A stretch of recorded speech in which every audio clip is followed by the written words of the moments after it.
Hello, everyone, and welcome back to the Covenant Cast. I'm Zach. And I'm Steven, and today we've got a wild ride in store on the podcast. We're going to be talking about some news items that have dropped, particularly for Keyforge, the new Time of Triumph, which is exciting. But we're also going to talk about something that's on our minds very recently, which is how stores run events, the reality of running a retail store, and our new casual approach to events in the form of Covenant Masters and what that means. It all kind of ties together. It does tie together, so stick with us and stay tuned.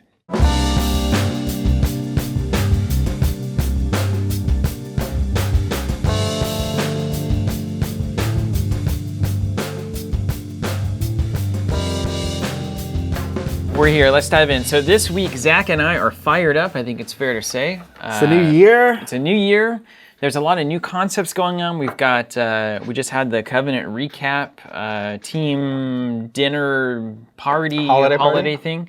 Talked about company objectives for 2019, which is a big deal. That always helps to, of course, frame what we're going to achieve this year. And then we've just got a lot of recent things that have been culminating in a paradigm shift that I think is being fully realized now, starting now.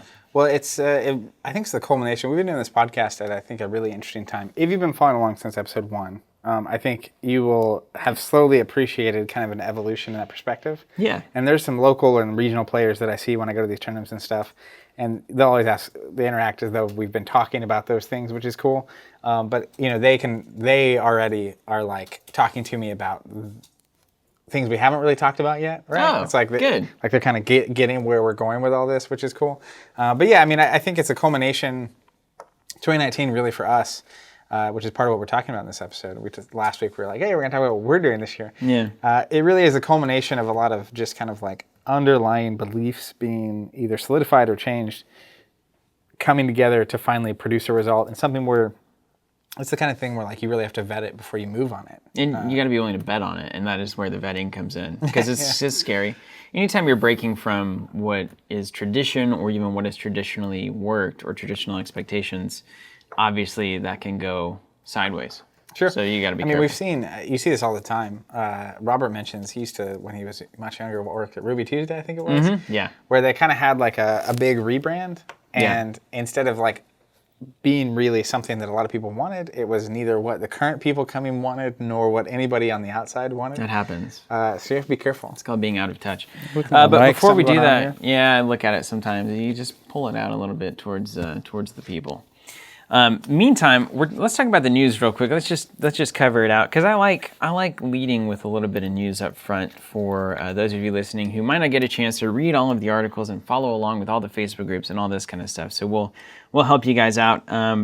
First of all, there's lots of new folks watching and participating. We hear that kind of feedback pretty consistently, and obviously with it being a new year, we just wanted to welcome everybody who is new to the cast, and feel free to, of course, catch up on all of our previous episodes if you want to kind of figure out how and where we got to where we are, thinking-wise, philosophically, or just pick it up right now, because you're welcome, and it's all very relevant, no matter what kind of experience you have with us as a group, sure. I guess I would say. And we're closing in on, I don't know, with all the episodes that go over an hour, probably close to 100 hours of, we're approaching episode 100, which will be... That's pretty cool. Cool.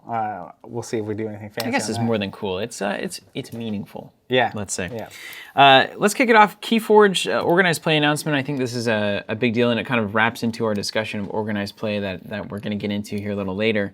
And opening up the concept of organized play, meaning a lot of things, and quite simply, it means getting together with other people to play something in a consistent and organized way. But that doesn't mean tournaments.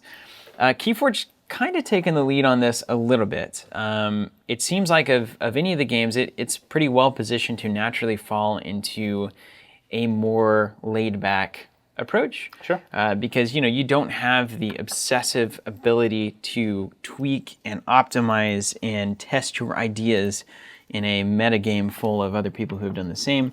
A lot of it is kind of about discovery and randomness and adapting to situations and decks that you have no idea what their contents are. So I think it can get there. And we've entered what's called, so we started with the Age of Discovery. This is kind of the eras are being now outlined. The dawn of discovery. Thank you. Yeah, Dawn I of saw it discovery. on your screen. That's why. Started there, and I think that was basically, we're going to launch Keyforge, see how it does, and hopefully it doesn't bomb. Well, and so there's some technical aspects to it, right, as well, where they had the app and you could register your decks with the QR codes. And every time you registered a new deck, you got an Amber Shard, and no one knows what that's for initially. And then there was some light, like there was one organized play kit that came with a play mat and some tokens that stores could order and kind of host their thing. And that's in keeping with FFG tradition, how they treat every game. Yeah. Yeah. And then this to me feels like that's way more just like a local learn the game, try it. And of course it sold out and they've been reprinting it and sending more to stores. And so obviously you don't want to get the organized play going too hot and heavy before you actually have product available where people can actually keep playing. But this is kind of the second phase where they're really starting to explore, I think, some of the, obviously Keyforge is a unique game in both name and how it functions, right? Format. And format. And so I'm really happy to see them exploring from an organized play perspective unique things about this format and unique ways of keeping tournaments. Because one of the biggest questions early on for people, especially coming from a card game background, was, well, what happens when a deck gets printed that's just better? Like, right. How is that fair, right? Is it going to come to a point where people just pay a lot of money for a deck that's really good and they go win tournaments because they found the random amalgamation of cards that's better? And the weird thing about that is, like, that's always been a question in any card game. It's like, well, what happens when an unfair card gets printed and everybody uses it and pays all the money to get the best deck and then dominates tournaments, right? Yeah. So this is nothing new. Well, I think it's not a unique Keyforge problem. There's an element of that, though, where it's like, if I buy 50 decks, those are the 50 decks I have, unless I was willing to spend a lot of money to get a specifically good deck, versus like a collectible game where if you spend enough money, you're going to have the options that anybody else has. Options like, possible. If you just buy enough of sealed product from a store, you'll have the same options that anyone else from anywhere else did. So not having the ability to have a deck that can compete with maybe your friend's super powerful deck, unless you just keep rolling the dice and hope to find one. But that is, again, like I said, one of the coolest things about Keyforge is they immediately started showing signs of, and the answer to that is it doesn't matter, right? Yeah. Which is like, that's not the point, shift, right? Really, it's like, we're here to have fun, and you're here to explore your deck. And the simplest thing, and I did this on the last time I streamed Keyforge with Jonathan, the first game, I played a lot more Keyforge than John. And so it was like, let's just make this more interesting. I'll start with 4 chains, which means I'm just drawing less cards for the first 4 turns of the game. And then the next game, I just started with 6. And so it very quickly, it was like, it didn't matter how powerful our decks were, we could find a way of balancing that out. And so they're introducing power levels on decks and chain levels on decks, and your deck will earn chains, kind of a thing. And so like, if a deck is too good, even locally, they have part of the announcement is the, what are they called? Chain-bound events. Approved stores can host them once a week. And essentially decks will be tracked, wins, losses, and how good they are, and they'll like level up like a character in an MMO or something, or an RPG. And there will be events that require a certain level. So it's just like in those games, right? So you have to have a level 20 deck or higher to play. And there can also be the opposite, where you have to have a level 5 or under deck, which means you can only have won 4 or 5 games in a tournament with it, kind of a thing. That's the cool thing about these two concepts is that they're playing on each other extremely well, where your power level, from what I understand, and this is kind of through the grapevine, so I'm not sure that I haven't seen this explicitly, but I believe this to be true. Your power level can never decrease on a deck, right?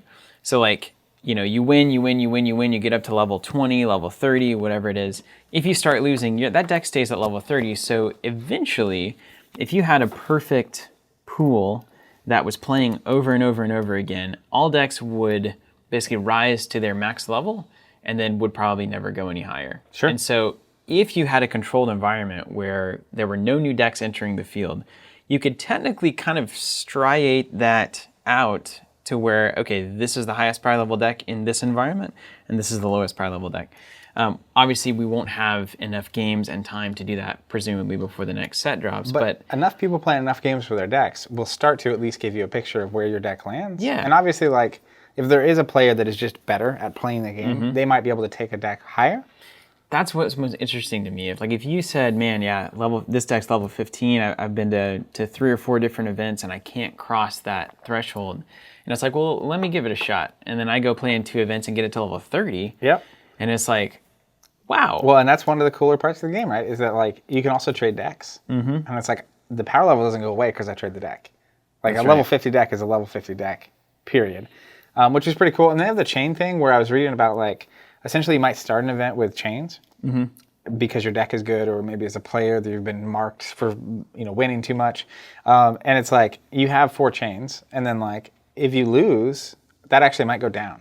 Interesting. I didn't know if it was per event or per game. Well, they've talked about both. Where it's Okay. like a deck might get, at the start of every event, this deck is just going to have 4 chains. Yeah. And then it's like, maybe there's this unknown power level 0 deck that's just better, or a player that's better. They beat you, you lose, and it's like, well, maybe next game you have 3 chains. You lose again. It's like, well, maybe you only need 2 chains. Interesting. But again, there's just ways of basically balancing the scales that aren't just ban, errata, limiting what the entire player pool can do, but specific to the deck. I think that is a layer of this that can be explored to the 9th degree, and we haven't even seen the beginning of it yet. Right on. Let me run down the details, the nitty gritty here. So seasonal kits will be available, and they'll support open play nights. So this is basically left up to whoever's running the night. You can do it league style. You can just do play around and give it up for participation. You could run it as a tournament. I mean, this is kind of standard seasonal kit stuff. Then you have qualified retailers who can run chain-bound events once per week, and that's what you're saying. So you play these chain-bound events, you get amber shards entered onto your online account based on how the deck does, and then you can spin those amber shards at a prize wall, very similar to what you would see at like a Worlds event from FFG. And so you take all these amber shard points, essentially, you go to an event that has a prize wall, which we presume, and we'll talk about it more in just a second, is like conventions, probably those bigger kind of World in-between Championships, events. Adepticon, Gen Con, etc. And you walk up and say, I want that thing, or I want that special key, or maybe I want that promo thing. I don't know. I saw an earlier announcement, they were also talking about there are going to be prizes unique to each prize wall as well. Like the Gen Con prize wall has things that only the Gen Con prize wall is going to have. So leading up to it, and I think the cool part is that for the first time, the organized play structure actually supports itself and builds on itself.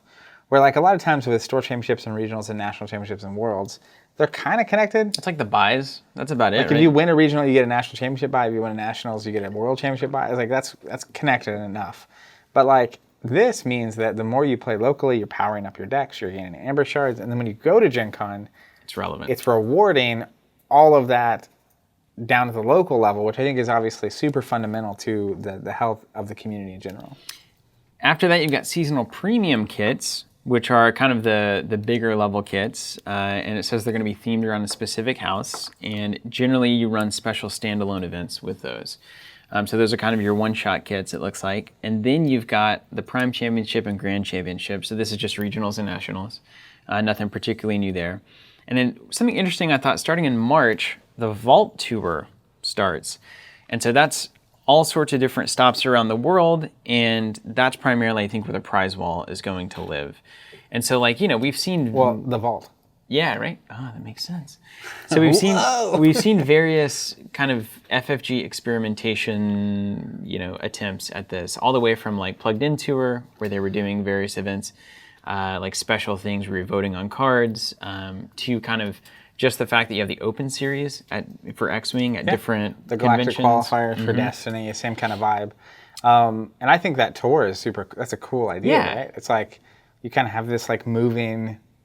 It definitely it gives you the ability to do something exciting opportunistically based on what you are seeing as a publisher, like as... What conventions you want to go to, or maybe a new thing pops up and it's like, oh, well, we could run a vault thing there and have a Keyforge presence. So it really just is like this kind of catch-all for when you want to do something a little bit bigger and you have the staff to do it, you can go throw it wherever you want. Well, and it definitely felt like for a long time there was a gap in that lane, right? Where they had kind of local kits and tournaments and stuff, and they had regionals. But then there was this weird like, well, what do you do at Adepticon or PAX Unplugged or go down the list, right? Yeah. Nova Open, those kind of events. And so it just allows you to have something to put there that gets people interested and excited. And obviously it gives people already playing a good reason to go and play and meet and have more than just their local community, right? They connect on a bigger level. It also puts that game in front of who knows how many people. Yeah. Right? It's like, oh, what are these 100 people playing this random game doing? And then you can say, well, $10 and you can join. And it's that easy. Bless you, Zach. Yeah, thank you. And then finally, the last bullet point, you can earn chains, although they only matter at chain-bound events, which is great. They say earn like it's a thing you want. Yeah, right. And then power levels, and they stay with the decks rather than the players, which is correct. And then we get a little hint moving towards Ascension, which we presume is the mechanic that will take a deck completely out of the meta if it gets if the power level goes too high. So like I know thematically speaking, the deck represents an Archon, it's who you're playing, and they're trying to basically unlock the secret to and meaning of life, right? Right. And thematically speaking, that's kind of tied into that. Like we don't know what people are trying to do here, so that would be pretty cool. And even like picturing if that is a thing, right? Like, what does it mean to be a person who gets a deck there, right? And if that becomes a thing, then like, imagine a world, I was picturing it like, only decks you can bring are power level 100. Yeah. The only way you can get a deck to a power level is to play chainbound events, to go to these tour things, right? And all of a sudden, it's like I said, your world championship actually becomes a support ecosystem for the entire community instead of just this one big event that you play at. But that could even be another angle on it that's wild. Here's the way that I'm envisioning it is, let's say I get whoever is the owner of the deck when it gets to 100, that deck ascends.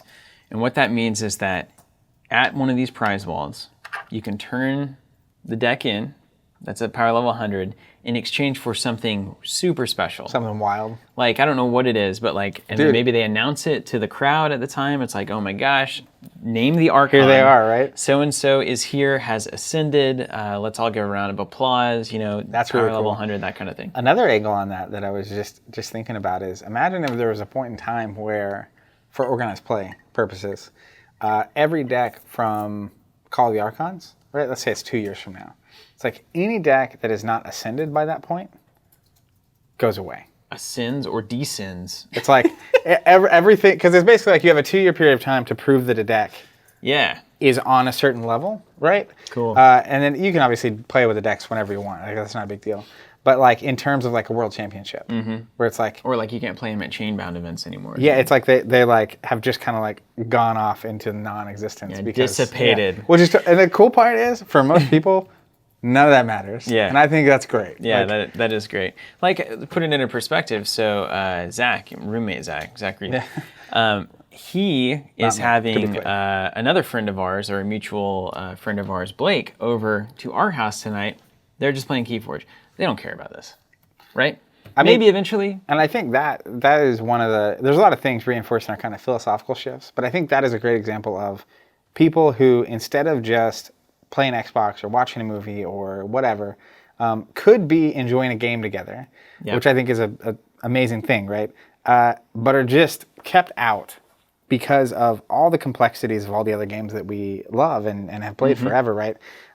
Which just points to Keyforge hitting something, right? Where it's like, there's something special going on here. You just gotta buy a deck and you're done. Speaking of the other side of this equation, the non-Keyforge, simple, easy side, let's talk about the Lord of the Rings Big O board game. Yeah, I mean, did you look into this much? I looked at the announcement and I think it is fire. Oh, really? I think it looks great. So it's like Mansions or Imperial Assault or anything like that. I feel like it's striking a chord somewhere between Mansions, which is super successful, and Imperial Assault, which I think is actually, the campaign version of Imperial Assault is one of the best things ever. It just didn't get focused or supported, and I think people still love it today. Like, it's it's a really cool thing to do, especially with the app. And so this feels like that, but Middle Earth. You can play the whole story. You have the miniatures for Legolas and Gimli and Aragorn, and I can't wait to see like all the Nazgul figures and stuff. Great title art, The Lord of the Rings art. I think it looks really good. People are asking a lot of questions about this. Apparently, it's got a huge reception because FFG posted about the pre-order special on their website is sold out. So that basically, if you want to pre-order it, it's regular pre-orders on their store or from your local store. Yeah, and that's it. So let me just pitch this to you, and you know, it's ironic. No, it's not, but it's we'll figure the word out later together. Whenever Imperial Assault first came out and they announced the skirmish format, we thought, wow, great, like 2-for-1 deal. Like, this is going to be good. You can take your miniatures outside of the thing and play a little one-on-one, or you can get the Imperial Assault cooperative overseer experience. Now I wish that it had just been the board game and actually not have, because what we realize more and more as we do anything in life is that you can't do a lot of things well. right? Anytime you're splitting any amount of effort or attention between two things, it's less good than if it's focused on one thing. And so could that app have come out faster? Could the Imperial Assault cooperative experience have had more expansions by now? Could it have been supported better if skirmish wasn't distracting it? I think that's a good question to ask, and I think that's why Lord of the Rings doesn't seem to have that component going for it, as far as I know. They're not doing a skirmish. No, not at all. Right? Well, and I think the real trick of that to me is that if you're going to do skirmish with Imperial Assault, which I think is actually fine to do, you should really just have done two separate things. Or call it Star Wars Legion. And I mean, you can do it with the same miniatures. I think that's fine. Mm-hmm. But like, I really do feel like the skirmish game was added on after the fact, because the campaign felt very, like even using the same point cost in the campaign and the other game, it's like that's going to be very difficult. It's such a challenge to do. But Lord of the Rings, amazing IP. Lord of the Rings is about to get even bigger, in my opinion. Amazon got the rights to make TV shows in the Lord of the Rings universe. No way, I didn't know that. Not based on the actual movies. So they're going to explore the rest of Middle Earth, which is amazing. The content, you didn't know that? The content jungle has only just begun. They paid like $1 billion for the rights to make that stuff. That's so incredible. So that's going to be flowing out. I think Lord of the Rings as an IP is super strong. Everyone that is anywhere near it loves it, right? I mean, it's a huge thing. And I would love to see a Mansions of Madness style, Imperial Assault style Lord of the Rings game that, because it's such a rich universe. You're about to see it. Here's what I have to say to everybody listening and watching out there. Don't sleep on this. Does this sound interesting? Lord of the Rings, Journeys in Middle-earth, a fully cooperative, app-supported board game for 1 to 5 players. That's all you got to say. So it's hitting a lot of things fully there. cooperative. Like, oh my gosh, I want to play it so important, badly. we talked about this last week, it's got solo play. Yep. You can play 1 player. Up to 5 is a pretty unique number, by the way. There's not very many games that go to 5. And a fully cooperative way? Mm-hmm. Yeah, usually cooperative's like 4 or I mean, 2. I digged it. Like, I love Lord of the Rings. I mean, this is something we're going to have to keep our eye on. I don't know. This is going to be huge, Zach. We should do a subscription for this, maybe. Well, that's the thing. They haven't even said whether or not they're putting other products out for it. Oh, come on. Are you kidding me?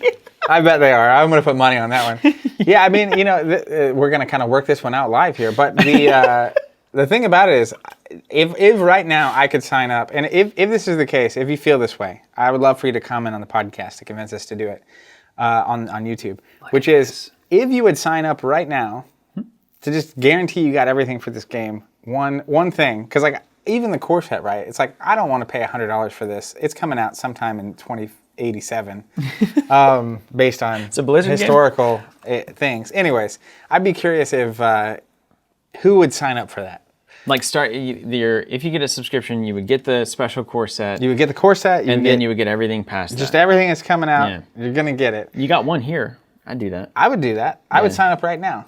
Well, there's 2 already. Well, done. I bet we got 3 there. I don't know. Well, I mean, sign up. Kara probably sign up. Here's the real trick. How many of us need to get it?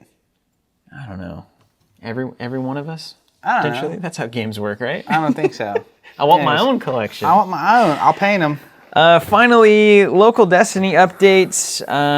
Hey, listen, actually, before we go there, hold on a second, because this is a big deal that we were discussing just here recently this morning. 12 people at a Thrones starter event at our store. I wasn't even ready to go here, but I'm happy we're going. I think it's incredible, but again, we're going to frame the conversation that we will have, I promise. Before we get to that, I want to write that down. So Thrones starter. Okay. I do want to know, I think that is notable, and I want to note it for a lot of reasons. But before we do, one other like just kind of newsier item before we kind of start shifting to our Masters event and stuff. Yeah. They had some announcements last week, Fantasy Flight, for organized play. Rune Wars not getting a world championship. X-Wing and Destiny getting so this was confusing. They had announcements where it made it seem like they're getting their own weekend, and they're both being pushed to Q4 of this year. So a lot of people are expecting May for the world championship for Destiny. Q4. It's not happening. Yeah, it's not happening. Q4. But then I think I saw them comment on Facebook and reply to someone that X-Wing and Destiny are actually the same weekend. Oh. They're just merging into a weekend which would make a lot of sense to me. Are they calling it Successful Star Wars Game Weekend? Shots fired. The thing is, they're moving the miniatures world championships, the like miniature game proper, Legion, Imperial Assault, to Adepticon, I believe, or something like that.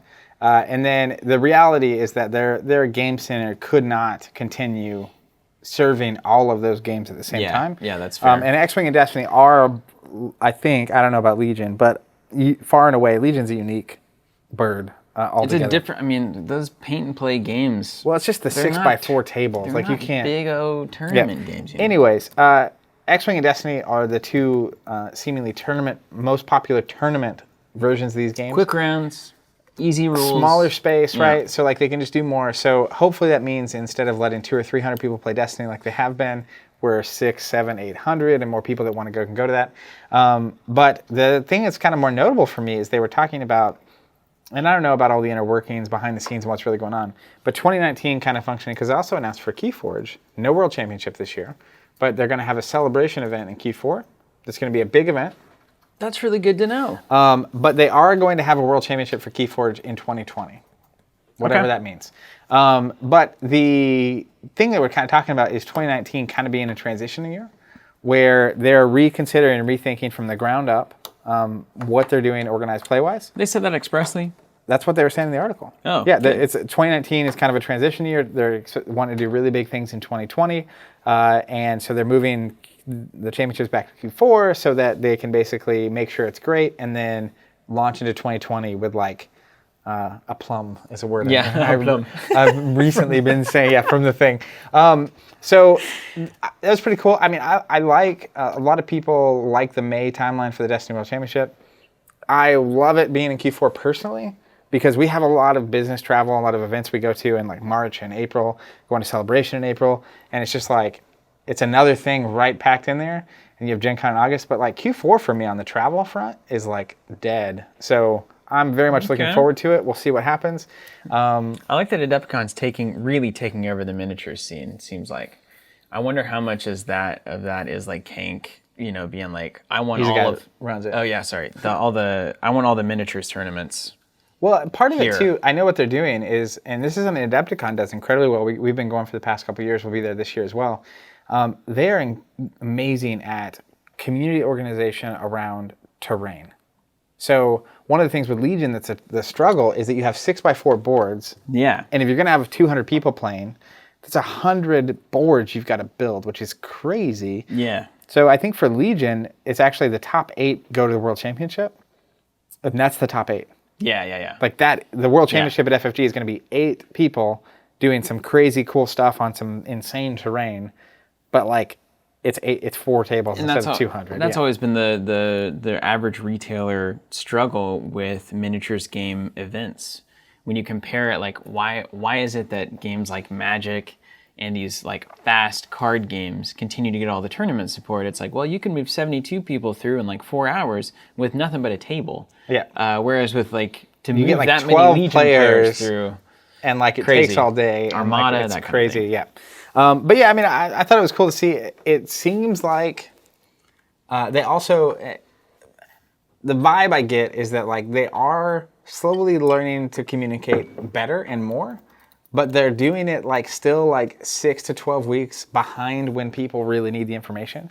So like people have been like wondering about the World Championship for Destiny really since like October-ish. For a while. And they just haven't been announcing. We're only 4 months out. So like you're on the border of like people booking flights and hotel rooms and like planning and stuff getting really hard. And luckily they pitched it back to Q4, which buys them some more time. But like, I like what I'm seeing. I just wish I was seeing it faster. Eventually maybe. Predaking for Transformers, don't forget that, by the way. Oh my goodness, that was this week. That's really cool. Dude, have you seen the video like of the things that fold? The cards that fold? I think I saw some like animated short films. There's someone, GIFs. the wizard, the Transformers Twitter, the official Twitter posted a video. I think that's when I saw it. So the thing about it to me is like, I don't know why all of them don't do this, but there's some weird technology that makes it where these cards folding technology? We've had that for many years. It's durable. Like if you just folded cardboard, right, eventually it would tear because it's like flimsy. Yeah. But they look really cool. Yeah, no, like, it's good. I saw the little video and it was like, that is actually like Transformers delivering in weird ways, man. It's the right game for it. It's the right game to deliver like this. I think it gets the set 2 hyped up pretty nicely. He's got the video. Yeah, we've got Predaking. I saw some people doing some very smart top loader technology things to make sure they don't have to fold their cards. I'm gonna be honest. As a kid, I love Power Rangers. Yeah, and that's fair. Most of us did. I wanted more than any toy in the world. I never got folding cards. No. Is where they have their, what are the little vehicles they do called? The little Cybertrons, or what do they call them? Is that saber-toothed tigers? Isn't it like Megazord or something? Megazord. I think Zord is a key part of the word, yes. Anyways, you have the lion that forms with all the other creatures, and they're the big one becomes the arm, one becomes so the they sold the toy that was all the Red Ranger's vehicle, and the Yellow Ranger, and the Green Ranger that all formed into the guy with the big sword. And that's what this is. Yeah. It's like the Transformers coming together to form this thing. Yeah. So like conceptually, it's kind of like Voltron in that way. I love that idea. You like that stuff? So like the idea of opening a pack and you get one of them, and it's like, man, gotta hunt down the other 5, right? It's yeah, like, that's true. That's actually so cool in a collectible game. That is very true. And then you have to, figure out. It's kind of like the Death Star back in the old Star Wars TCG. It's like, this is the thing that I'm running, and everybody knows it. But how are you running it? 100%. Like, are you doing what cards you put in and also there? there's cool concepts. I know we got some previews in that we're going to be spoiling soon, but there's cool. One thing they do is they have the cards that are in your deck that actually have a star value. Yeah. And they take away from your initial 25 points that you can build with. That's right. Imagine if in like Destiny there were cards that cost points. Yeah, there will be. And it's like, to run this card, But again, anyways, I won't dive into all that. Hey, real quick prediction: if Beast Wars ever hits for the Transformers game, it's going to, right? They said it. It's over. I feel like the brand person on some interview was like, it's not set 2. Okay. But it is going to happen. Somehow it has made it, I feel like Transformers is sneaking into like a very important spot in the trading card game world, over like slowly but surely. It's not even set 2 yet, and I feel like the buzz is they're just doing the most important part that maybe relates to our future conversation here on this episode. No OP. Right? Isn't that crazy? I love. I actually love, and we'll get into that. But they are doing, the thing also about Transformers is, one, it's obviously got a pretty big audience of people. Yeah. People who play. People that want to play with their kids and their different friends. Audience. Yeah. And more importantly, it's also like one of the least offendable IPs possible. Yeah, you can really just do anything and it makes sense. If you're not into like Dark Lords and magic, like Lord of the Rings might not be your thing. Sure. Right? If you don't like heroes. Okay. Yeah. And good stories and narratives. But like, I can see why someone might not be super into fantasy or sci-fi or whatever. But it's like, just like kidding. Robots, and like some are dinosaurs and some are jets. It's cars, jets, planes. You can make anything a robot, right? Yeah, that's the thing. It's an iPod. Like, who's not into at least something here? Like, you got something for these cats. Anyways, I actually have been I'm impressed with Transformers, and I'm curious to see where it goes. And again, it's like, it's so much stops becoming about, is this like objectively the best game I've ever played? And is it like, do I laugh when I play this? I'm just running the tanks. Am I smiling when I'm playing it? I'm playing the Jets. I don't care how good it is. I am playing the Jets, and they're pretty good, actually. Let's get a box of set 2 and open it up on the stream. And I still have my subscription, so stay tuned. So back to the local stuff, which I think relates to Masters, and then eventually our direction is a entity. You mean next podcast? We finally get to it? Yeah, we're burning some time here. The Throne Starter event happened on Saturday. They put out these starter decks. We talked about them on the podcast for a bit. I think it's a great product that came out about 3 years too late. Yeah. But essentially, if you're familiar with Thrones, you pick a house, you buy a deck, it's $15. You get a fully playable legal deck. They had a kit come out to kind of support it. The kit, for some reason, came out a month or two after the decks came out. Mm-hmm. And so we had an event, and basically you just needed a starter deck to play. And there were 12 people here, which is pretty good for Thrones at this point. Yeah, that's great. And more specifically, actually new people, right? It wasn't just all traditional Thrones players playing a new type of format.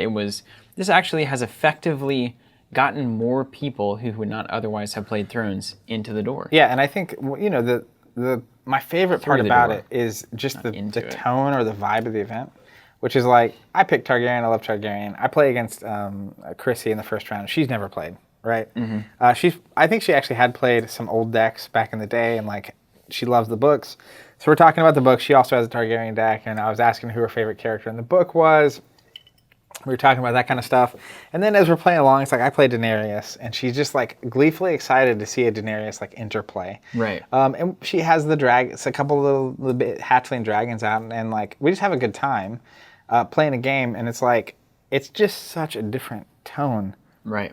than what I'm used to. Right. And I feel like so many more people would be into this and enjoy this and get a lot out of this if that were the tone instead of where we've been for the past 20 years. Yeah, especially, I mean, think about it. What we were discussing earlier this morning, somebody like Chrissy, the chances without that starter deck or starter tournament, what she would have to go through to play in a Thrones event. We've talked about the LCG problem extensively, and I think this is for most games, right? Where it's like the standard way of playing is so hard for anyone new to get into it. What would Chrissy have to do? So, if you're unfamiliar, she'd probably buy 2 or 3 starter sets, core sets. She'd have to buy, I don't know, 20 packs and 3 or 4 boxes of the deluxe box releases. Then you'd have to open these thousands of cards, organize them, sort them, figure out how to build a deck. Step 1, because the starter deck isn't going to be anywhere near good enough. When you do figure out how to build a deck, you're going to come into a local store somewhere maybe, or meet someone that's playing somewhere. And if you're playing against people that have been playing, you're probably going to lose. You're not just going to lose. For a while, because the other part of this is because it's so hard to get in, the people that do decide to get in are probably the only new people around. And I think this is an important element of it, right? Because a Swiss event is designed to pair people of similar skill levels. So you lose the first round, you're going to play against someone that lost. You lose the second round, now you're going to play against someone that lost twice. Same thing happens if you win both rounds, right? But that's less relevant if there's 10 people there and 9 of them have been playing for 6 years. Yeah. And you're the person who hasn't been. Yeah. You're probably going to lose all 3 rounds every week for months. And actually a great example that he was there as well is Josh Forbes. He came in and started playing Thrones. He was 2 or 3 years behind everybody. And he was willing to kind of stick it out for 6 months before he finally started winning games. And now he's obviously a way better player, thankfully. Yeah. But like, it's just such a tremendous thing. And so like, because it's so hard to get in, there's not that many new people. And so when you are new, you're on an island. And even if you do make that leap, it's just hard. So at this event, right, you have 12 people. 2 of them are people that come to play Thrones every week, Josh and Matt, great community members. I was also there. I hadn't played Thrones in forever. And that's another element of it, right? It's like I used to play first edition all the time, and it's, okay, I'll buy a starter deck. And I show up, and I play some Targ, and I had a really good time. Yeah. But then by like round 2 or 3, you actually have new people playing as new people. And it's all of a sudden, it's like they're actually on a similar skill level. Yeah. So they're over there having a grinder of a game and it's like an actual engaging thing for them. And you have new people coming. It's just a great, across the board, right? Like I left that event, it was like, so it's successful. Now, does this, and this kind of frames, I think, a change in approach to events and in the overall retail store environment and even just the organized play environment for everything, I think. And this is a positive sign that taking that kind of approach to an event actually works, right? And not that it just works in getting new people involved, but it also creates a culture in that moment that is fun and connecting rather than, like off-putting and aggressive, right? Because it's very easy whenever you've spent a lot of time trying to make this perfect thing that your goal in this tournament is to win. That is the goal of that it, right? impacts the vibe of an event. Well, it's the same. Naturally. Like I was playing as Chrissy, and there was a moment where like she played a character, and then she played a location that could have reduced that character when she played it. And I was like, hey, just so you know, like if you'd played the location first, you would have actually saved a gold. And she's like, oh, okay, that makes sense, because she's never played this, right? It's like in Thrones, that's an obvious thing once you start learning how to play. I was like, if you want, you can just go ahead and exhaust it and grab the gold. Like it's not that big of a deal. And it's like in a tournament, if I drove 4 hours and I've been testing a deck for 6 months and like every win really matters to make the top 8 and win whatever play mat you're after this week, the edge gets removed. It's like, I don't care if I win or lose, because I'm not here to win or lose. I'm here to meet new people, to have a good time, to tell a story on the table, right? Like the decks were actually very well done. Like I played the Targ deck and I played against a Greyjoy.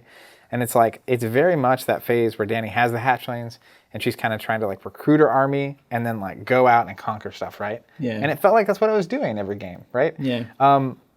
But I think kind of what happens, and this really, I think, informs, it's important to understand our perspective and what we're thinking about is, the reality is that these games and these communities are amazing, right? And we all know that. If you're in this space, you understand that fundamentally. There's a reason you show up every week, right? And I think it's because you value that interaction, that connection with other people, the enjoyment, the challenge of the games, the fun that's there so much. The reality check is that the way it's being done right now is very difficult and very intense for most people, particularly people who have never interfaced with this at all, to think about getting involved. And so the question mark really becomes, what needs to change, or what needs to be done differently for the rest of the world to actually get to be involved in this and experience this? And it really requires a new way of approaching really the whole thing. It's like you need to shift the focus so that it's in line with the ultimate joy and goals of tabletop gaming at the highest level, which is that human connection piece, rather than the immediate level, which is winning this round. Yeah, or getting this prize or doing this thing. And so let me explain how we've used that way of thinking to dramatically change the Covenant Masters finale from what it intended to be, right? What it started out as, yeah. So when we started brainstorming this series, that's why it's a weirdly named event now. It was like, okay, well, let's take this event series and give players a chance to come in, and originally it was only draft, and draft a format that has not been really very well explored or supported by the overall kind of Destiny organized play program.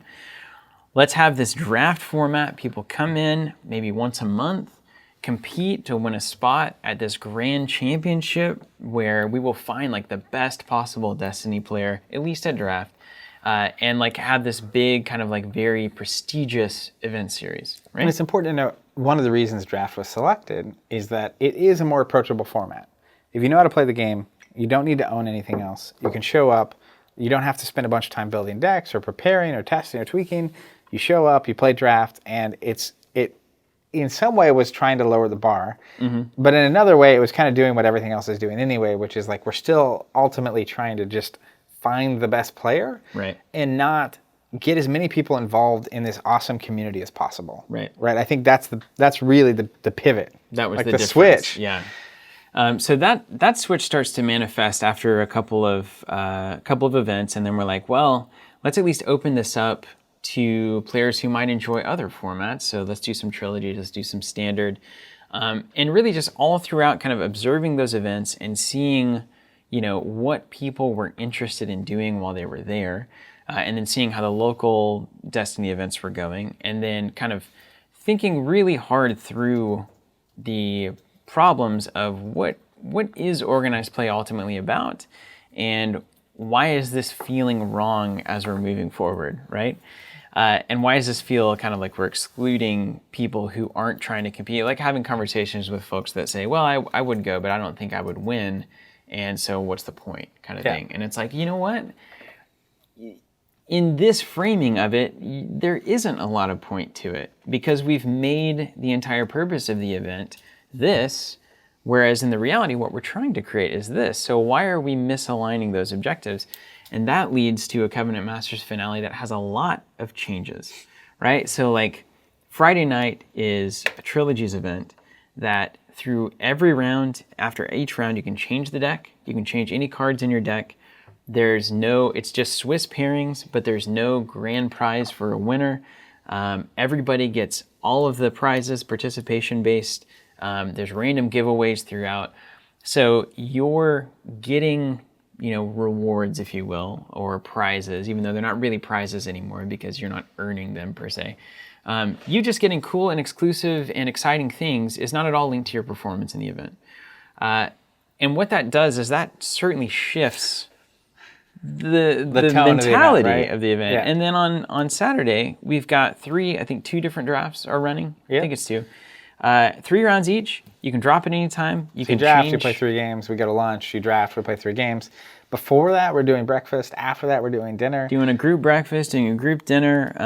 You can change out any cards that you've drafted for other ones. If you, there's nothing, because like it's lame whenever you're at a competitive event and you realize you brought a deck that isn't working, It's like, all right, 6 more rounds of getting hammered. Of this. And then maybe I can change this for the Yeah. next one 3 months later. Yeah. Well, and another thing I think is cool is that it also opens up the door for even changing, like swapping decks, which is, it's like you play against someone and you're both like, that deck's cool. And it's like, you want to switch for the next round? Which is crazy. I Yeah. mean, like the idea that that would even Why be not? in the realm of something, like that's so alien to how I've grown up playing games. It's crazy. Yeah. But again, what is the point? And it's like hanging out and playing Destiny all weekend with people from all across the world. Even with Jeremy, the designer, is going to be here, right? And just hanging out and Jeremy's playing. It's like, that sounds pretty cool. And just being able to catch a round with Jeremy where you're just playing Star Wars Destiny together, or he's in your draft pool. And inevitably debating The Last Jedi. Yeah. With someone. Like, that'll be there. But yeah, I mean, I think that's Masters was happening as we were evolving our own perspective on how we want to do this. So I'm really excited about what comes after that, right? Because I think what's going to start happening is everything we do is going to start changing in that lane. Yeah. Well, it absolutely is, because 2019 we've literally framed as thinking through how a store environment can create that kind of atmosphere where it is about connection and fun and joy. And it's so funny to say that, right? Like so all of our significant others are there at the Covenant holiday party, and most of them are not really exposed to the ins and outs of the hobby, maybe the occasional work story. But you're sitting there and we're talking about, we're going to focus on making sure that people, whenever they come to our store and they come to events that we're hosting, it's about connection and having fun together. And I'm like thinking, what is somebody who doesn't understand the industry thinking? They're like, what else have you guys been doing? What has it been about if it wasn't connection and fun? Like I thought that's why you played board games to begin with. Yeah. And then it's like, you know what? It's fascinating to think of how kind of sideways it seems to have gotten. And for a number of reasons. And I think it's not terribly hard to trace why that shift occurred, but shifting it back is probably top priority, even just culturally for the industry as a whole. I think would be one of the more productive things that could happen over the next 1, 2, 5, 10 years. It's going to take some time, I think. On that note, let's talk about a real quick thing that happened in the Star Wars Destiny community, because I think it is very relevant to this. And it kind of blew up as things do on Facebook. And it's really kind of trying to think through the reality of events and what they've come to represent to a lot of folks in the hobby. And this started with, and we won't name any names, but this started with essentially a posting of the fact that FFG is having a regional at their store there in Minnesota. It's $20 to get in. You're playing for the regional kit. You've got X many rounds and hours of play that you're guaranteed. And so folks sign up for that. And then they announced that, and by the way, we're giving away a Spirit of Rebellion pack and a Legacies pack. And this was met at least by one person, perhaps many. It seemed like there were at least a few. Yeah. That this is essentially a slap in the face. You're out of touch. How dare you give us these packs in addition to what you already promised us for our $20. And I think that we need to unpack that a little bit, because it seems like there's a tension that is kind of constantly around when it comes to stores running events and how much they're supposed to be giving away to the players who decided to spend the money to come to those events, right? That's a fair thing to say. So first of all, there's a basic concept here that it's kind of hard for me to wrap my mind around. If you pay something to be guaranteed the something that you're paying for, that's in most all instances of what I would call a market transaction, a good deal. Sure. So Right. If you buy a coffee, you expect to get a coffee. Right, and if you get that coffee, and seemingly, both parties agreed that this was a thing that we were willing to do. Sure. Right. If you're selling me a car and you say I will take $16,000 and you can have this car, you pay $16,000, you get the car, good deal, right? Transaction complete. And this is the standard way that things work in commerce. Similarly, a more ready example, I think a more relevant example, you go to a concert, right? You pay $30 for a ticket. You don't exactly know how the show is going to go. You're not even guaranteed a good show. You're just guaranteed a But show. you're guaranteed that this person's going to be here, and it's going to be this, about an hour And you'll or have plus, a seat or a space to stand. and you'll have a seat or a space to stand. And as long as that is provided, the concert hall has done its job, and everyone's happy.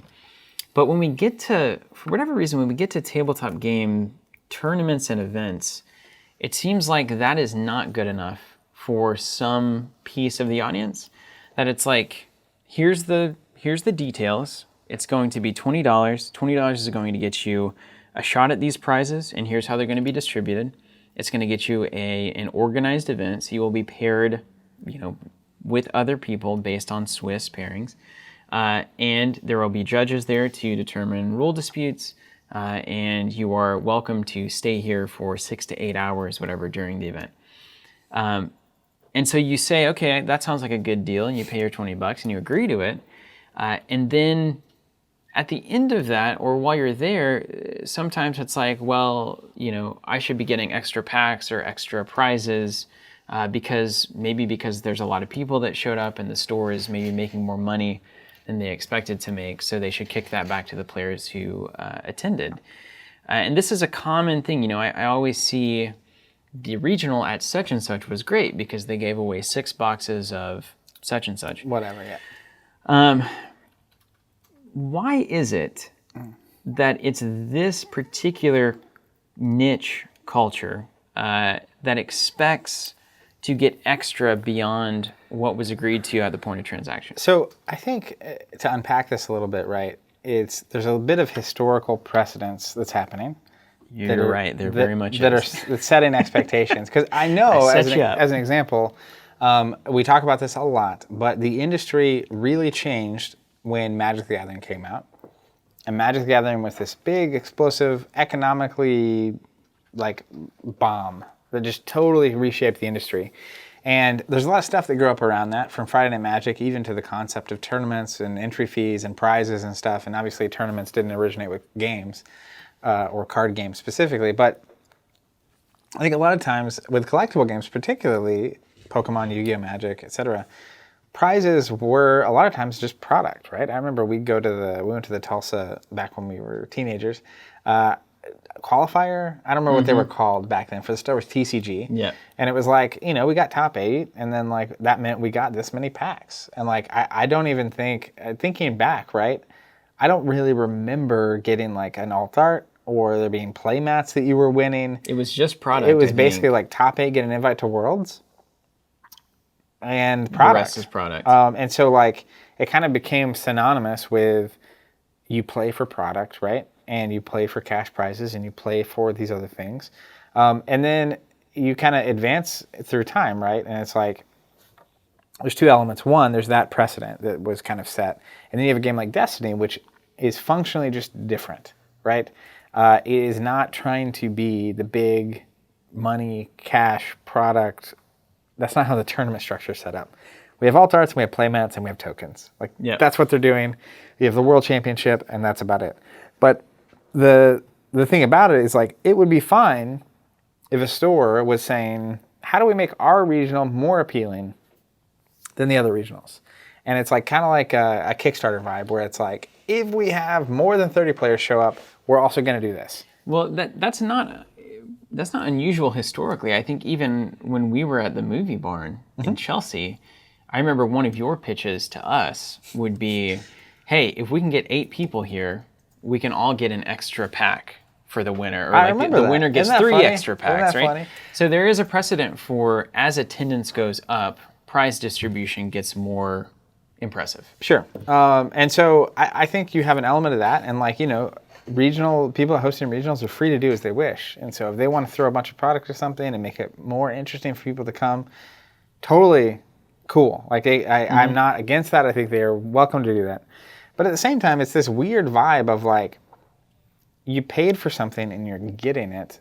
And then when someone gives you something additionally for free, it's offensive. And I think it's tangled. It's obviously more complex than that because I think the thing that's trying to be said as I read through the comments is that the event center / them are disconnected from the player base. And so giving us packs from 5 sets ago that are about to rotate out seems like you're not really paying attention, or like it comes across as like, someone getting you a gift for your birthday that like, someone got me something that was not something I was into. Yeah. And it's like, it's nice that you gave me something, but also like it's showing that you're not really paying attention. Right. Like, if, as an example, if someone got me something, a Star Trek something, it's like, you were close. You like that star thing, right? You were close, and like you tried and you got me something. But like, the thing about it to me is like, even if, maybe this is just my temperament, but even if you got me a Star Trek thing, I would still be thankful and grateful, even if I know it's like, well, I'm just going to give this to my Maybe friend give Matt. it to somebody who would enjoy it. Same with the Spirit of Rebellion pack. Same right? with the old packs. So the fact that there is an expectation, because I remember we got some heat a couple years ago because we had a big event for, it was like X-Wing or something, and we didn't do anything outside the standard thing. Right. And there were people that were like, I can't believe you didn't give away store credit, or you didn't give away whatever. And that points to a much deeper reality and issue that's happening. Well, yeah. So the thing that kind of consistently got lost in the Destiny thread was you have FFG who posts, this is what we're offering for $20, and it didn't include packs, as far as I understand it. Yeah. And even if it did, for our example's sake, let's say it didn't. Doesn't include packs, doesn't say you're getting anything. It says you're competing for the regional kit, and here's the deal. And you said, that's worth $20 to me. I'm paying it. You can't then be offended when you got more than what you asked for, right? You can, you just probably shouldn't. I just don't understand how, Yeah. right? So would you be less offended if nothing additional was given rather than something additional that maybe you didn't want? In this case, maybe would have been the case. Maybe. And that's like... But it's kind of weird, right? No, it's not kind of weird. It's wrong. Like, it's straight up wrong. As long as something has any amount of value to anyone, it's better to get it than not get it, right? Sure. Like, unless there's the anti-value is in you having to physically deal with the object that you don't want to deal with for no real value to you. Like, I have to move it from my hand to a trash can. Or like, Is more annoying than having never received if it. they were like, hey, we're going to get you this giant plush porg. Yeah. And it's like, here you go, everyone gets this. And it's like, well, it's actually worse to have to deal with it. I can't travel with this. Maybe there are some examples. Well, Yeah, that maybe kind of a there's some thing. But like examples. 2 booster packs, it's like, find the newest player here and be like, hey, you want these? Yeah. Or open them and then just do whatever you want with them. But I think too, it also points to like, even just doing the math on this, because I think in this particular example, it's like 80 players is the expectation or something at $20. But like the reality, and I think this is a perspective that is holding back the industry a lot across the board in a lot of ways, which is like, basically, if this event was more successful for you than you expected, we the players should benefit from that. Right. And not the store. Right. And it's kind of this mentality that like a local store is here to serve, which in some ways it is because it's a business serving customers, but also like it's almost this like expectation that a store won't ever be successful. It shouldn't ever profit much. I mean, really, that's what it is. It's like, oh, you ran a good event, you made it attractive, you marketed it well, and you filled the house. It's like, well, all of that additional profit past what you were expecting should be distributed back down to the people who came. And it's like, that's just not ever a way that anything in this industry improves. Well, and it's also not how any industry that's successful works. No. Like, I mean, that's what I'm saying. If you go to that concert, if it sells out, you get the same concert. Yeah. Right? You're not getting additional things because it was successful, because it was done well. Somebody who did something well and made a great event and marketed it well is technically supposed to be rewarded for doing that, to encourage that behavior in the future so that more events in the future sell out, so that they can do better things, invest in better technology, invest in more 100%, seating, right. invest and be in encouraged to continue hosting those kind of events. Right on. And I think that's where like, as local store owners and people who do this, it's like for that one day, you had more people show up. You have 29 other days in the month where you're still paying rent and utilities and insurance and workers' compensation and taxes and et cetera. And then it's like for, at least for us, when we have 80 people at an event, it's like that means we have to bring in extra staff.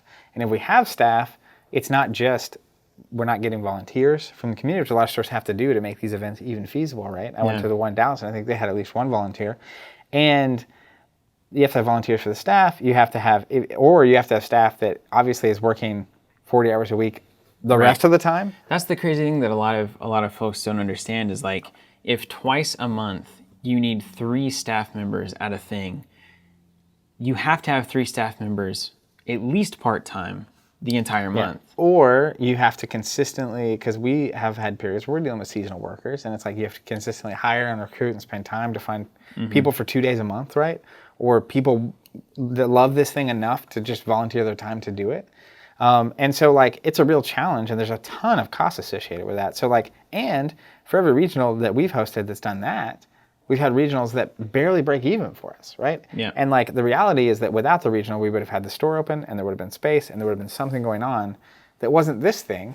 So like it's there's a lot going on there, I think, honestly, for a local store. And there's a reason that a lot of local stores last 3 to 6 years, right? And then they go out of business because they're treating it like a hobby, and it's like they consistently do these decisions that break them even, and then it just takes a string of things that are actually not even breaking even before you're just kind of in trouble. Is that ultimately what it comes down to, is that because so many store owners are and have traditionally been interested in creating the coolest and most awesome experience for their players at the expense of their making any money, that began to set an expectation that this is what an event should be like. There should be a lot of free-flowing product, and both hands should be giving to the players, even though that store then goes out of business, because then there's a new store to fill its place, somebody who's willing to do the same thing, and then it will also go out of business. And that when you see stores that are actually trying to have sustainable revenue and growth, that looks different, because you can't do those kinds of things and stay in business. Yeah. And so as you're trying to stay in business, players can scoff at it and say, well, this isn't as good as these other stores, even though those things might not last very long. There's just always been somebody to fill that void.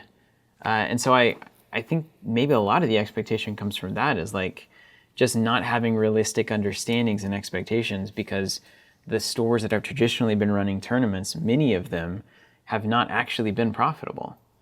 And so you look at, well, this is what a profitable event looks like. Well, that's not as free-flowing as this 6-box for free event over here. I'm going to go to that one. That store goes out of business because it's offering too much, and this store goes out of business because nobody wants to go there because they're not getting all these free products. Yeah, and I think that's where it kind of comes back to, at least for me, and I may be a horrible test case for this, but like I went to a regional in Dallas, drove 4 hours both ways in a car with other people, right? And it's like, for $20, I would have been fine, and I would have felt like I got more value than my $20 for the event.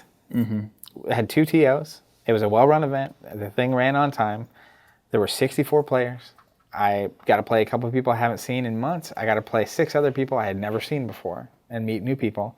It was a literal 7-hour ordeal for $20, and I got a pretty sweet alt-art Darth Vader's lightsaber card, which I'm a big fan of. And it's like, if it was that, and that was the only thing I was getting, for me, that's worth $20. And like to have that space and to have that going on. That's worth a lot more.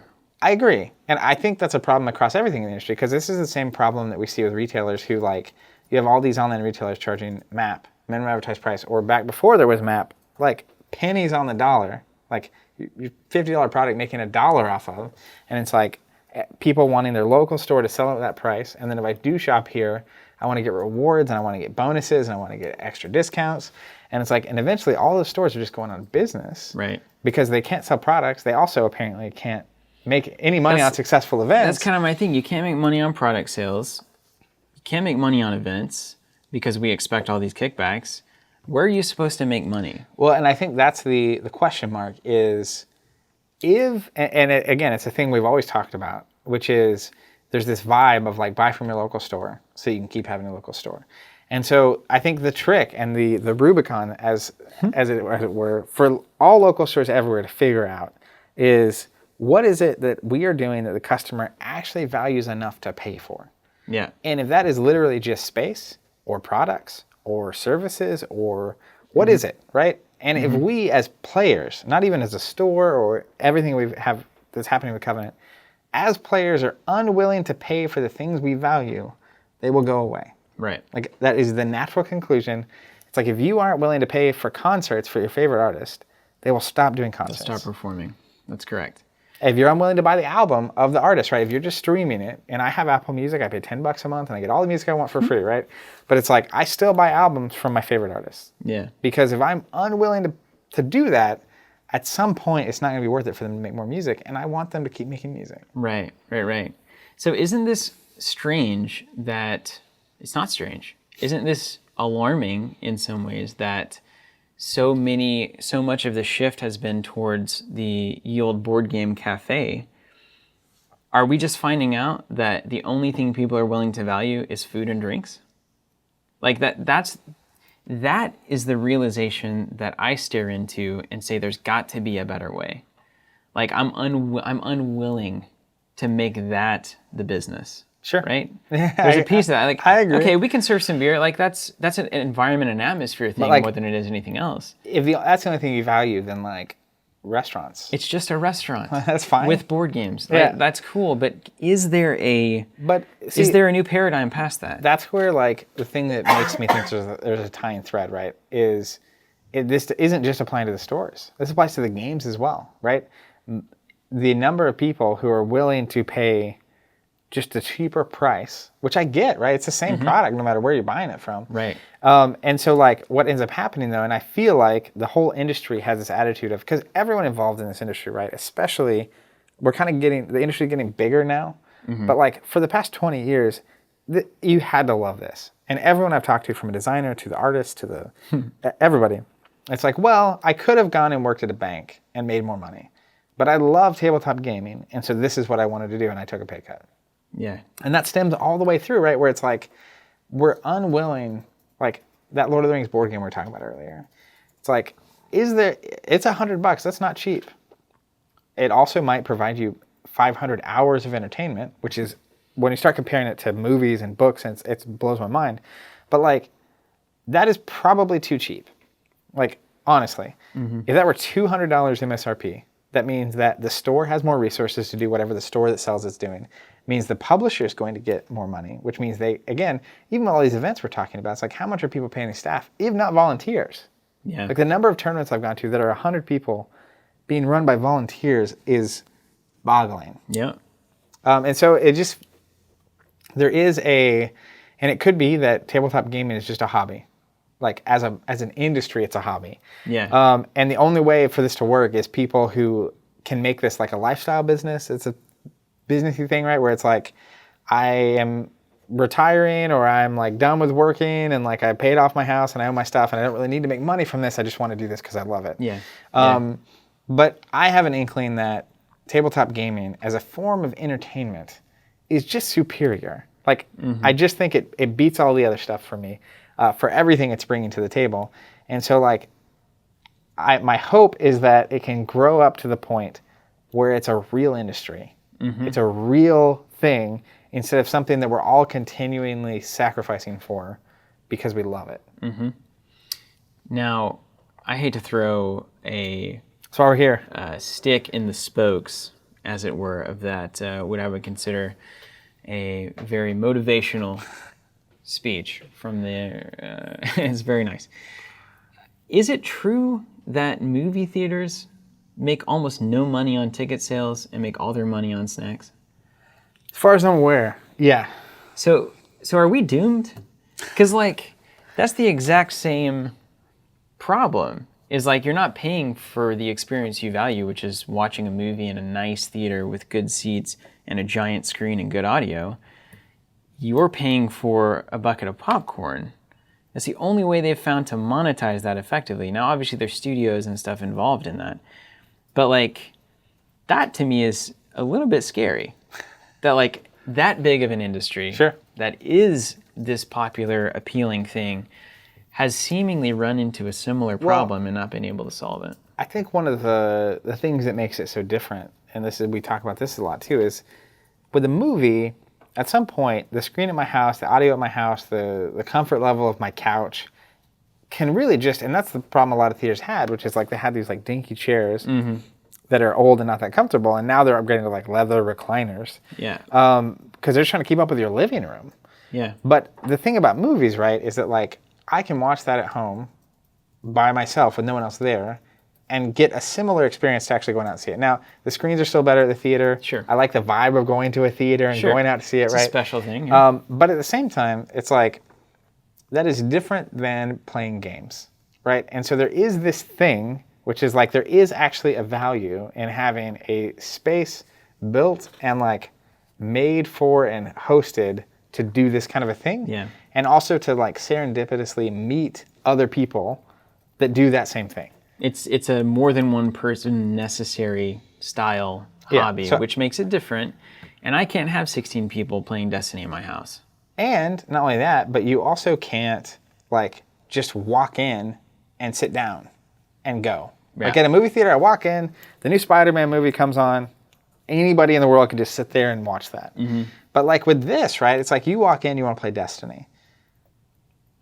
Like there's a real value there to teaching players, to building communities, to hosting events, to having a space that's made for this. And so the thing there, right, though, is maybe people do value, sandwiches and smoothies. But like at the end of the day, there are things that I think retailers can do that offer a ton of value. The real question is, are people willing to value it? Yeah, they're willing to pay for it. And how do you even wrap that in a package that is easily understood and compelling enough for the average consumer to say, yeah, I'm willing to pay for that. Yeah. And I mean, I think in general, there is a vibe of buy from your local store so they stick around, and there are stores doing a lot of really good work and building communities and selling products and stuff.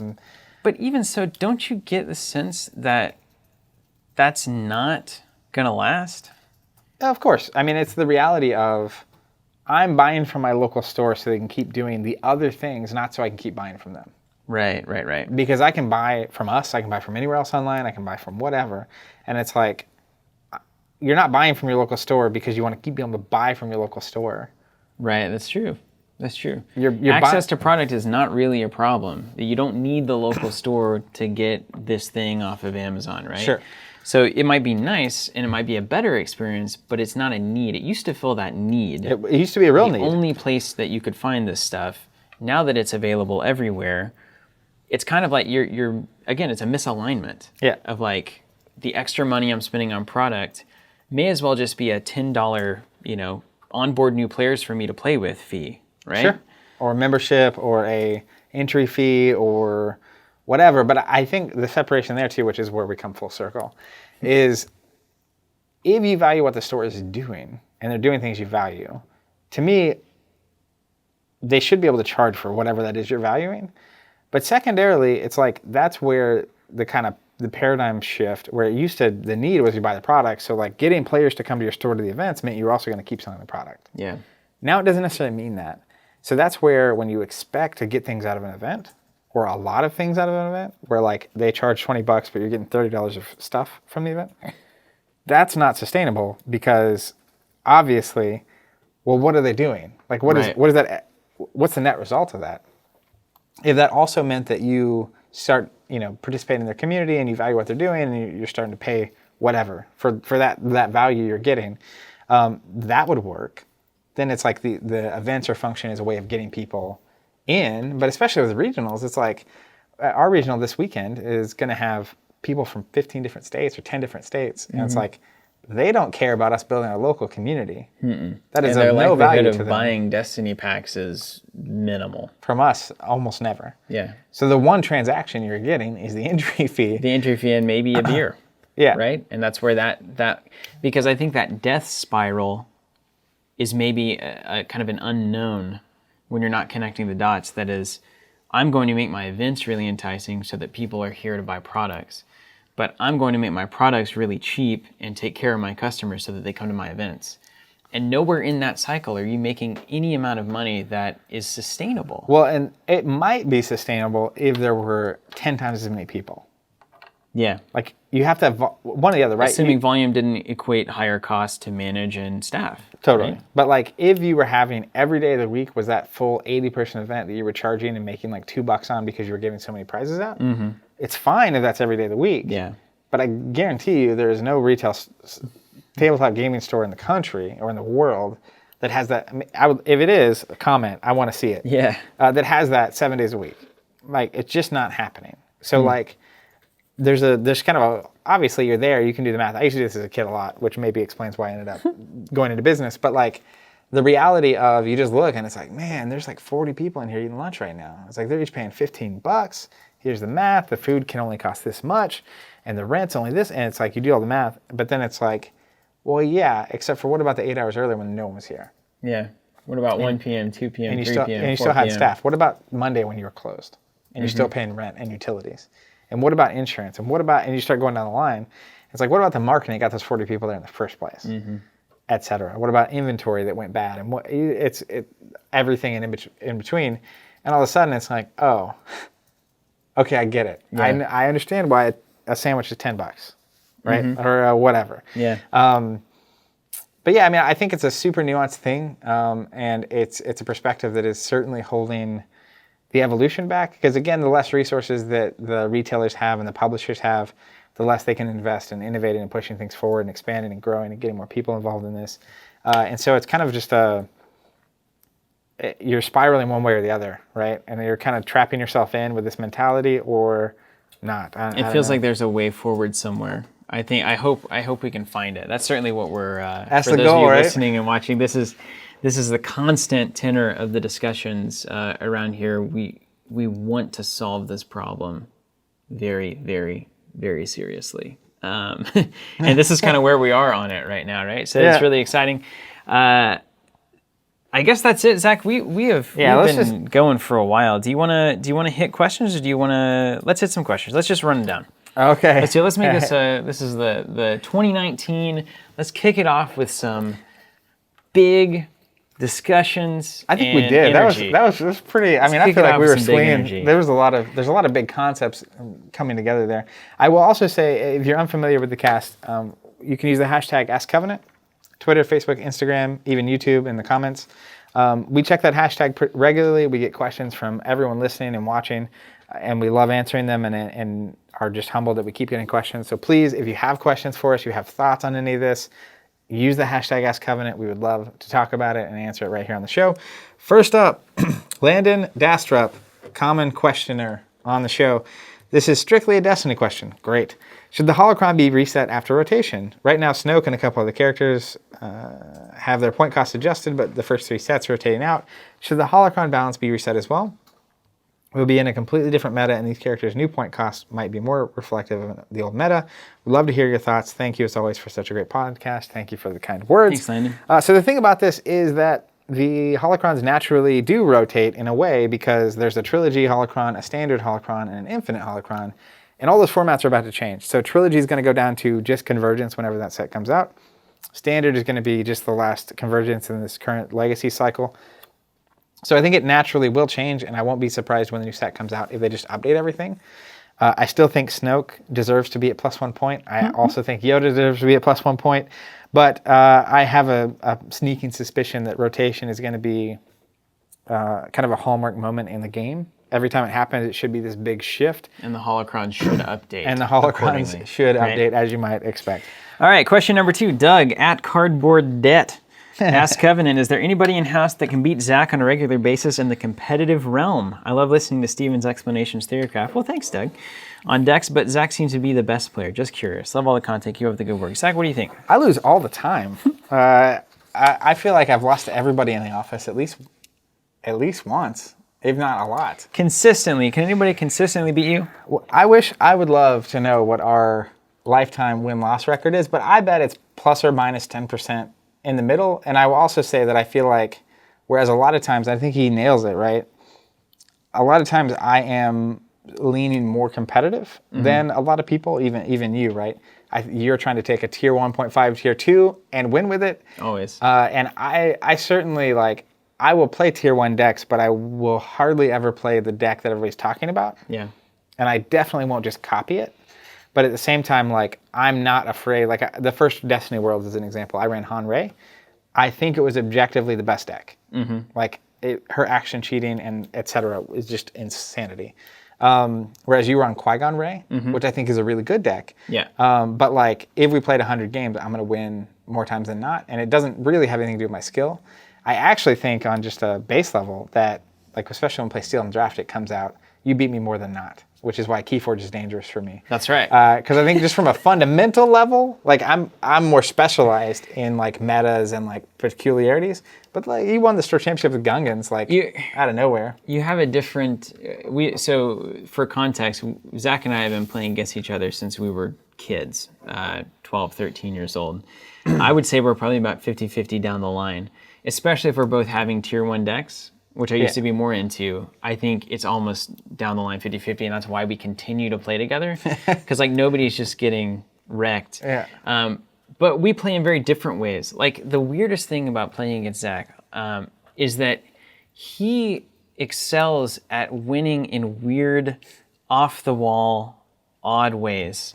Like, you know, where it's like, I will play more fundamentals. Like, I come from a chess background and a resource generation and, like, that kind of analytical background.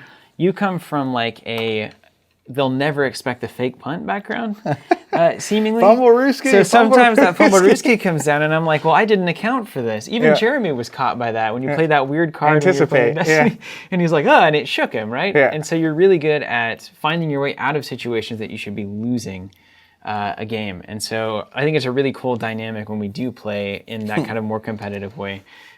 You're never out of a game, which I think is really fascinating. But that's awesome. On a regular basis, yeah, I mean, I think Zach's more leaning towards the competitive decks, and I'm trying to show other approaches to a game, and particularly for players who are not interested in the hottest, toughest stuff. So we're trying to hit both audiences, which is why, honestly, I should be probably losing a lot of games. So it all makes sense. But Doug, yeah, we can throw it down about 50-50 if it comes down to it. We should just do like a 10 different game systems, 10 games, and just see what the percentage ends up being. Let's do it. Let's do a challenge. MJ in the pit. Question number 3. Have you ever considered a Discord for fans of your brand to chat games? Coordinate Warhammer, maybe Keyforge games, that sort of stuff. Yes. That might be a 2019 thing. Yeah, we've talked about Discord. We used to have a forum on our website. We've talked about a Facebook group. Because there's a lot of people watching the live streams that we're doing and comment on the podcast that are interacting with each other. Yeah. But there's not really a proper place for them to interact. So I feel like it's relevant. We should probably do that. And then last question, Computer Control, the longtime commenter, good to see you. Ask Covenant, will you ever be covering Netrunner Nisei project? And if not, why not? I think probably at some point this is going to be relevant. There's actually a lot of things in the works that might make this more relevant, just in terms of our approach. So spoiler alert. Here's hashtag spoilers. We've just been pulling the curtains back on all this stuff.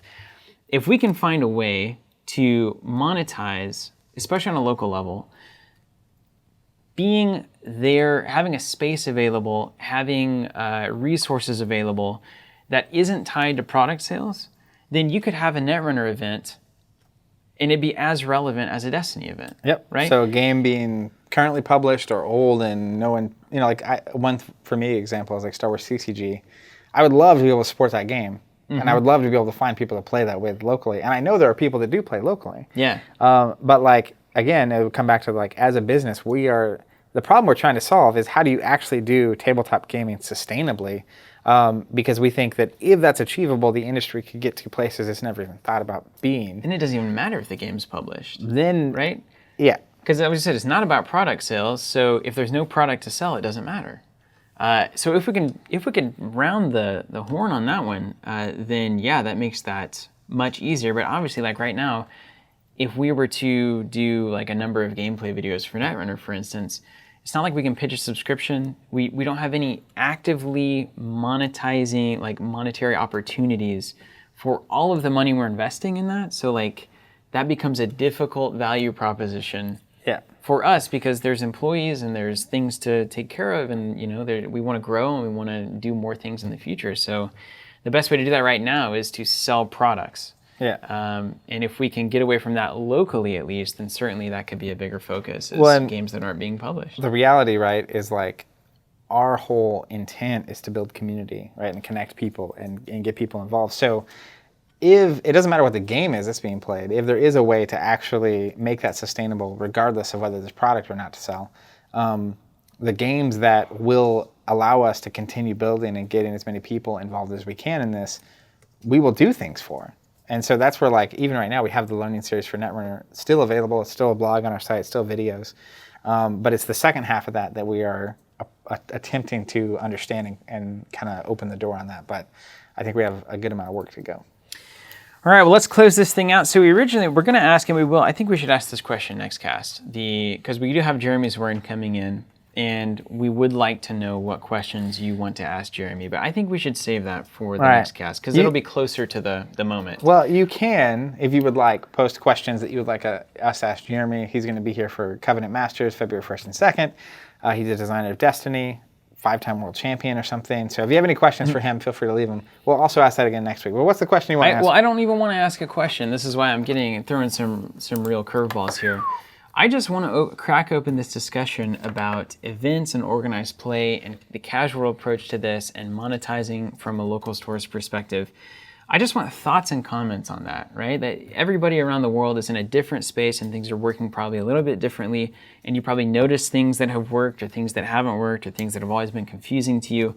Let's just kick off that conversation, and maybe we can come back next week and dive in with a little bit more of a general perspective from people who aren't just us in Tulsa running our local scene and seeing how that reacts and how everything works there, but the universal scene.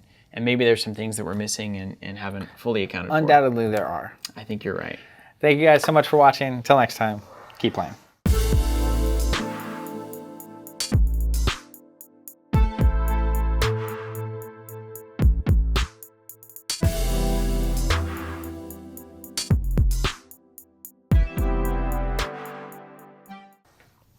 Wow.